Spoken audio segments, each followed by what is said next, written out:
यदि मैं आपसे पूछूं कि आपके पास सबसे पुरानी चीज क्या है, तो आपका क्या जवाब होगा?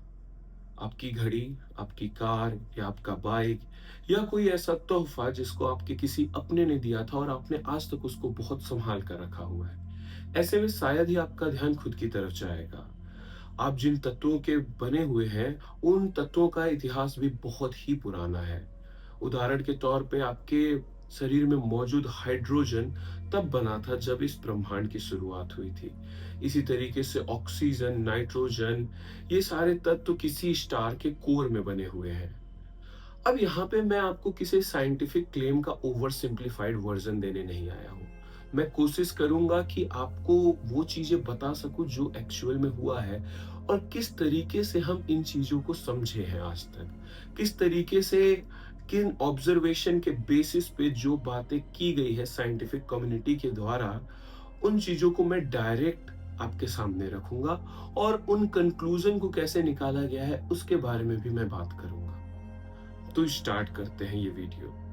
तो मैं यहाँ पे आपके सामने ऑब्जर्वेशन पहले रखूंगा, उसके बेसिस पे जो कंक्लूजन ड्रॉ किया गया है उसको रखूंगा, और उसके बेसिस पे आप खुद भी जज कर सकते हैं कि क्या ये लॉजिकल है ऐसे ऑब्जर्वेशन से एक कंक्लूजन निकालना। तो शुरू करते हैं। जो पहला ऑब्जर्वेशन है वो ये है कि हमारी जो आसपास की गैलेक्सीज हैं ज्यादातर, वो हमसे दूर जा रही हैं। यानी उनसे आने वाली जो लाइट है वो हमें रेड शिफ्टेड दिखती है। दो टर्म्स होते हैं, एक होता है ब्लू शिफ्टेड, एक होता है रेड शिफ्टेड। रेड शिफ्टेड हमें तब देखने को मिलता है जब कोई चीज हमसे दूर जा रही होती है, और ब्लू शिफ्टेड तब देखने को मिलता है जब कोई चीज हमारे पास आ रही हो। तो कहने का मतलब ये है कि ज्यादातर गैलेक्सी की से आने वाली लाइट जो है वो हमें रेड शिफ्टेड देखने को मिलती है। इसका मतलब ज्यादातर गैलेक्सीज हमसे दूर जा रही हैं। इसका मतलब इस ब्रह्मांड का एक्सपेंशन हो रहा है, चीजें एक्सपेंड हो रही हैं, चीजें दूर जा रही हैं। यदि इस चीज को हम ट्रेस बैक करें, यदि हम पास्ट में जाने की कोशिश करें, यानी हम समय में पीछे जाएं, तो इसका मतलब ये चीजें नजदीक आ रही होंगी। हम जैसे जैसे समय में पीछे जाते जाएंगे, ये चीजें और पास आती जाएंगी। अब इनके पास आने की प्रक्रिया में दो चीजें बढ़ेंगी। एक, इनका तापमान, क्योंकि जब भी एक्सपेंशन होता है जनरली तो तापमान घटता है। तो अगर हम टाइम में पीछे जाएंगे तो एक्सपेंशन का उल्टा प्रोसेस होगा, यानी चीजें पास आएंगी, इसका मतलब इनका तापमान बढ़ने वाला है। दूसरी बात, कि जब ये दूर जाके ये काफी दूर चली गई, जब ये गैलेक्सीज, तो हमारा यूनिवर्स जो है वो लेस डेंस हो गया। इसका मतलब जब हम उनको टाइम में पीछे जाकर उनको पास लेके आएंगे तो हमारा यूनिवर्स डेंस होता चला जाएगा। अब इस प्रक्रिया में अगर हम समय में पीछे जाते रहें, तो हम पाएंगे कि हमारा यूनिवर्स डेंस होता जा रहा है और बहुत ही ज्यादा गर्म होता जा रहा है। ऐसे सिचुएशन में अगर हम समय में पीछे जाते रहे और हम कैलकुलेट करते रहे कि हम कितना पीछे जा रहे हैं, तो हमें पता चलेगा कि लगभग 13.8 बिलियन साल पहले, यानी 13.8 अरब साल पहले तक हम जाएं, तो हमारा यूनिवर्स का साइज पॉइंट साइज हो जाता है। मतलब वो इतना छोटा हो जाता है जिसकी कोई कल्पना नहीं की जा सकती। अच्छा, तो इसके बाद क्या क्या हम 13.9 अरब साल या 14 कुछ अरब साल तक नहीं जा सकते? तो ऐसे सिचुएशन में ये आता है कि हमारा ब्रह्मांड इतना छोटा हो जाता है कि जो मौजूदा फिजिक्स के लॉ हैं वो इनवैलिड होने लगते हैं। मतलब हमें नहीं पता है उसके बारे में। जैसे फॉर एग्जांपल, हमारे यूनिवर्स को एक्सप्लेन करने के लिए जो ग्रेविटी है उसको एक्सप्लेन करने के लिए सबसे अच्छी थ्योरी हम मानते हैं जनरल थ्योरी ऑफ रिलेटिविटी को, जो आइंस्टीन ने दिया था। इसी तरीके से हम जब छोटे पार्टिकल्स यानी बहुत छोटे पार्टिकल के बारे में समझते हैं, तो हम क्वांटम फिजिक्स का सहारा लेते हैं। तो हमें एक ऐसी थ्योरी चाहिए जो ग्रेविटी और क्वांटम दोनों को मिक्स करके बनाई गई हो। मतलब उसमें ग्रेविटी वाला इफेक्ट भी हो और क्वांटम वाला भी। लेकिन ऐसी कोई थ्योरी अभी तक सक्सेसफुली एक्सप्लेन नहीं की गई है। अब हम चलते हैं अपने दूसरे ऑब्जर्वेशन की तरफ। दूसरे ऑब्जर्वेशन का नाम है कॉस्मिक माइक्रोवेव बैकग्राउंड। ये ऑब्जर्वेशन क्या है, इसको हम एक उदाहरण के तौर पे समझने की कोशिश करेंगे। मान लीजिए आप मेरे पास आकर कहते हैं कि आपने एक कार खरीदा है। अब ऐसे सिचुएशन में मैं यदि आपसे मांगूंगा कि इसका क्या प्रूफ है, तो शायद आप उस कार की तस्वीर दिखाएंगे, है ना?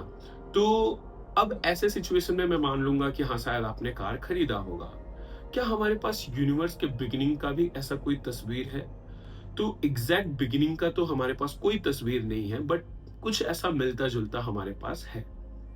तो जैसा कि मैं आपको बताया कि 13.8 अरब साल पहले हमारा यूनिवर्स इतना छोटा हो चुका था जहां पे फिजिक्स के लॉज अप्लाई नहीं होते, यानी मौजूदा लॉ उतने सर्टेन रिजल्ट नहीं देते हैं।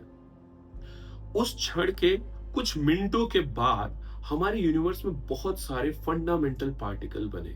फंडामेंटल पार्टिकल जैसे क्वार्क, इलेक्ट्रॉन और ये सारी चीजें। तो अब जब ये पार्टिकल बने तो धीरे धीरे हमारा यूनिवर्स एक्सपेंड कर रहा था, और एक्सपेंड करते करते वो इस साइज को प्राप्त हुआ था जिसके बारे में हम थोड़ा समझ सके। अब ये जो फंडामेंटल पार्टिकल है, ये हम पार्टिकल एक्सेलरेटर में इनको समझने की कोशिश करते हैं, और वहां से भी कोशिश की जा रही है कि हम यूनिवर्स के बिगिनिंग को समझें।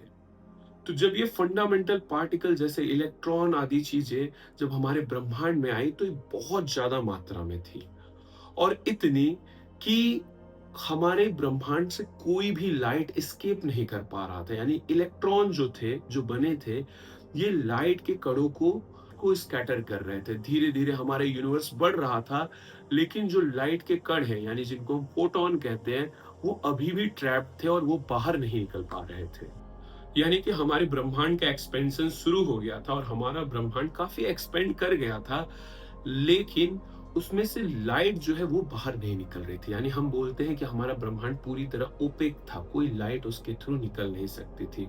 और इसका रीजन था कि जितने भी फोटोन थे, यानी लाइट के जो कण थे, वो बार बार इलेक्ट्रॉन के द्वारा स्कैटर कर दिए जाते थे।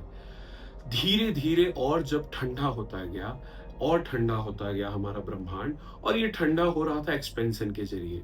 तो जब धीरे धीरे ठंडा होता गया तो ये जो इलेक्ट्रॉन थे, इनकी एनर्जी थोड़ी कम हुई और ये प्रोटॉन के साथ बाइंड होना शुरू हुए, और इनके प्रोटॉन के साथ बाइंड होने से हाइड्रोजन बनना शुरू हुआ। यानी पहली बार जो है हमारे ब्रह्मांड में एक न्यूट्रल एटम बना। अब ये न्यूट्रल एटम बनने के कारण ब्रह्मांड में बहुत ज्यादा इलेक्ट्रॉन की कमी हुई, और इलेक्ट्रॉन की कमी हुई तो अब जाके फोटॉन यानी लाइट का कण बाहर निकला, और इस चीज को ही हम बोलते हैं कॉस्मिक माइक्रोवेव बैकग्राउंड। अब के समय में हम उस लाइट की बात करें तो वो काफी ज्यादा एनर्जेटिकली वीक हो चुकी है, और उसी को हम नाम देते हैं कॉस्मिक माइक्रोवेव बैकग्राउंड।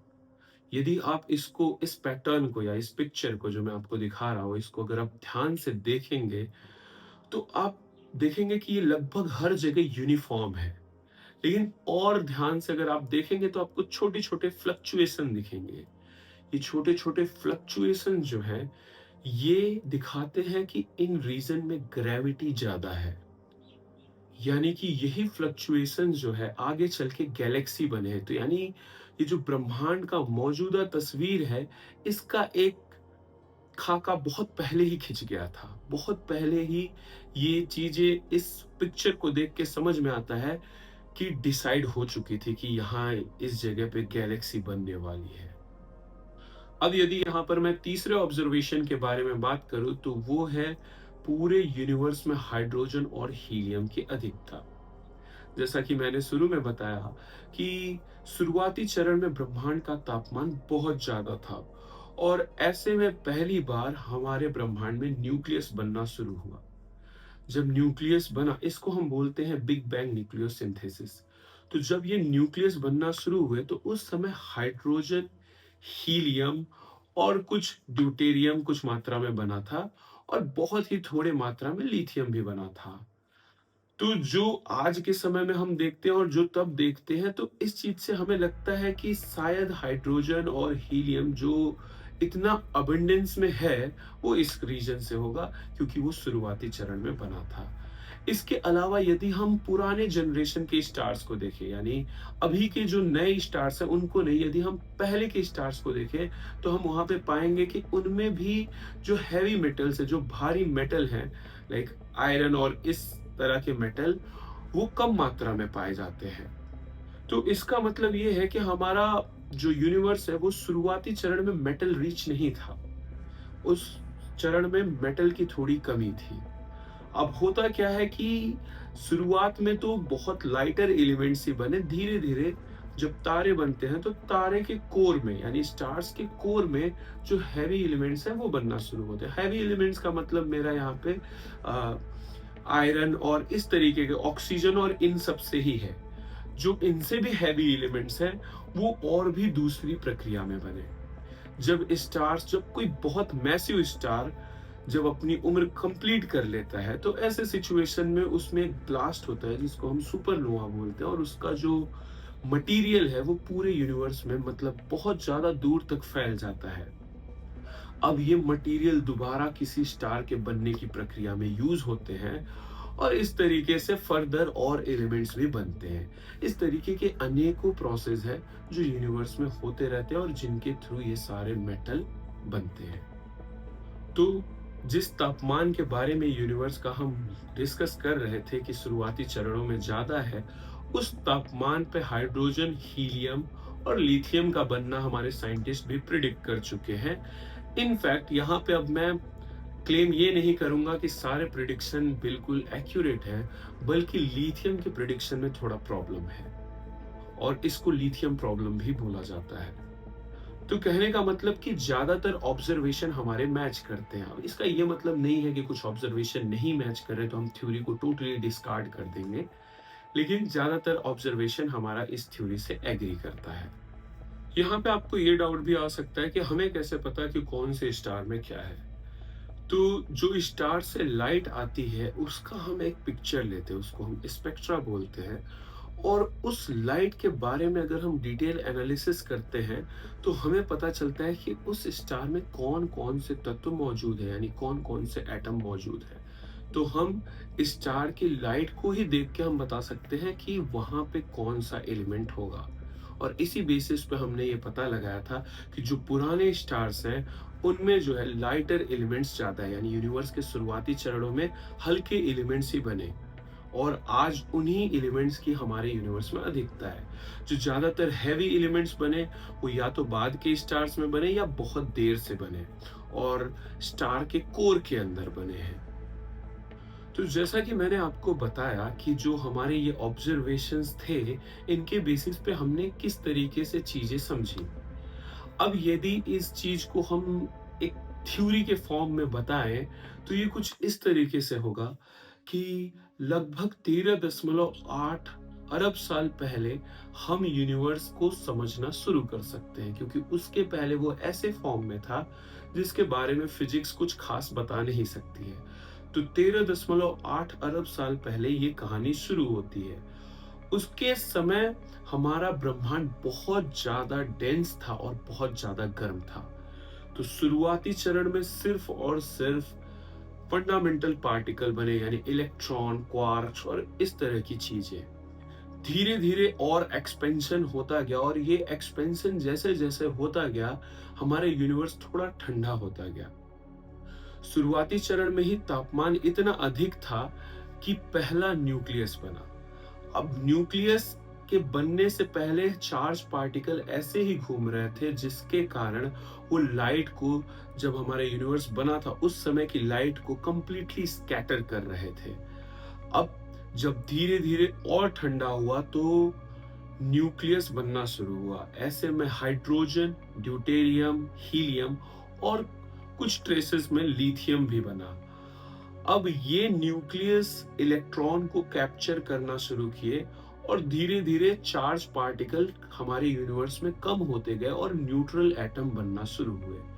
अब न्यूट्रल एटम होने से चार्ज कम हुआ और पहली बार लाइट इस ब्रह्मांड को एस्केप की, यानी तब हमारा लाइट निकलना शुरू हुआ। अब इस प्रक्रिया को हम मानते हैं कि यूनिवर्स के शुरुआती चरण के 3,80,000 साल बाद हुई।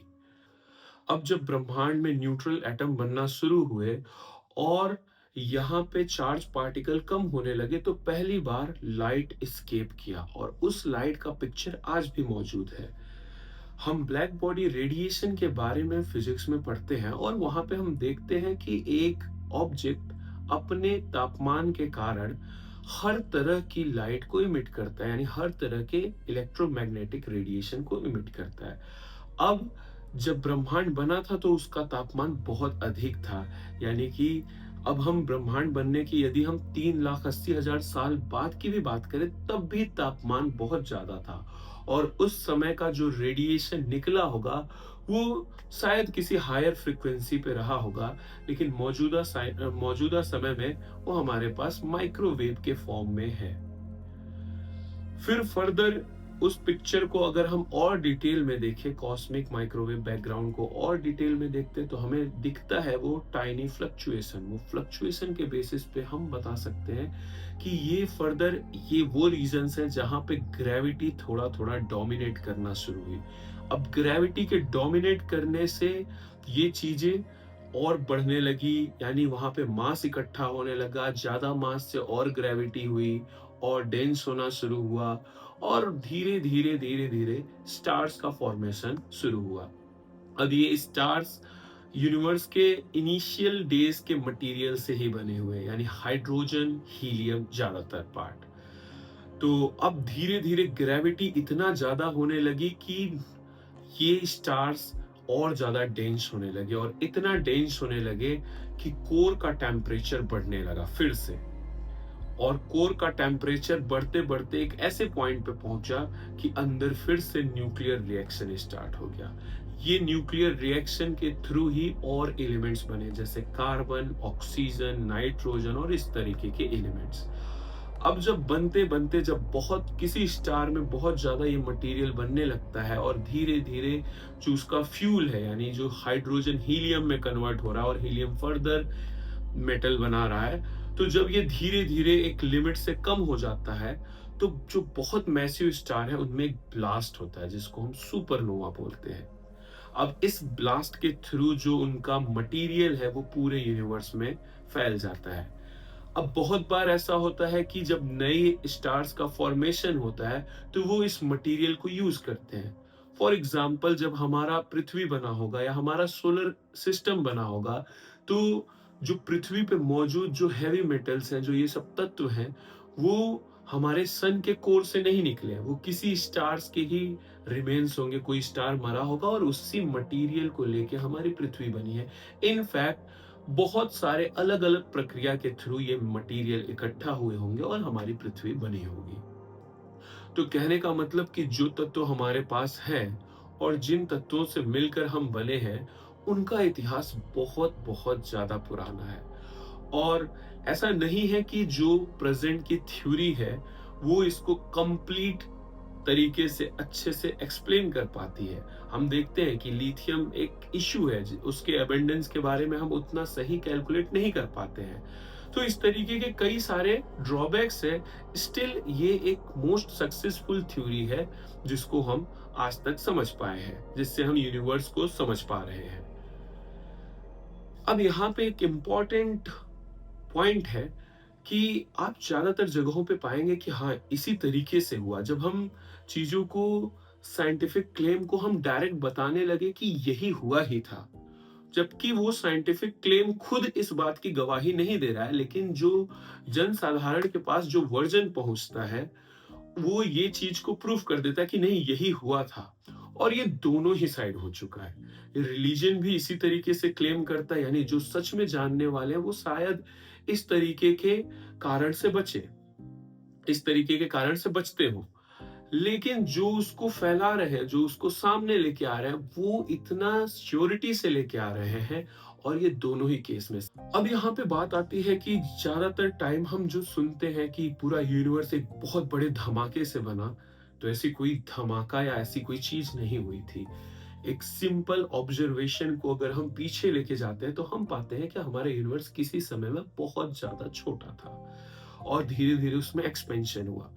तो ये जो ड्रामेटिक रिप्रेजेंटेशन है इवन साइंटिफिक फैक्ट्स का भी, ये हमको लेस साइंटिफिक बनाते जाता है और एक स्यूडो साइंस डेवलप होता है। जिसमें मैं कुछ दिन पहले एक न्यूज देखा था, एक वीडियो देखा था, जिसमें लोग बता रहे थे कि कपड़े की फ्रीक्वेंसी होती है और जब वो कपड़ा हमारे बॉडी की फ्रीक्वेंसी से मैच करता है, तो कुछ अलग चीज होता है, यानी कि ऐसे कपड़े नहीं पहनने चाहिए। और उन्होंने बताया कि डेड बॉडी की फ्रीक्वेंसी से मैच करते हुए भी हमारे पास मटेरियल है और हमें उनके कपड़े नहीं पहनने चाहिए। तो फ्रीक्वेंसी और इस तरीके के साइंटिफिक टर्म को यूज करके और एक निहायत ही स्यूडो थ्योरी बना के किसी चीज को एक्सप्लेन करना, ये काफी ज्यादा बुरा है। साइंस का ओरिजिन इसी तरीके से ही हुआ है, जहां पे हम श्योरिटी की बात करते हैं और जिस चीज के बारे में हम श्योर नहीं है, तो उसके बारे में हम उसको डायरेक्ट नहीं टच करते हैं, फिर वो डोमेन फिलॉसफी में चला जाता है। लेकिन आज के समय में हम जिस तरीके से चीजों को समझ रहे हैं, यानी हमें एक सर्टेनिटी चाहिए, हम सर्टेनिटी से ऑब्सेस्ड है कि हाँ, बिग बैंग के थ्रू ही हुआ था, एक बड़ा सा धमाका हुआ और उसके बाद सारे एलिमेंट्स बने और ऐसा ही चीजें हुई थी। इनफैक्ट आप अगर जन साधारण से पूछिए तो वो बोलेंगे कि यही हुआ ही था। हुआ क्या था ये हमें नहीं पता है, हम सिर्फ जानने की कोशिश कर रहे हैं और हमारे पास एक थ्योरी मिली है जिससे ज्यादातर चीजें बढ़िया से एक्सप्लेन हो सकती है। तो इतनी सी बात है। Okay, thank you.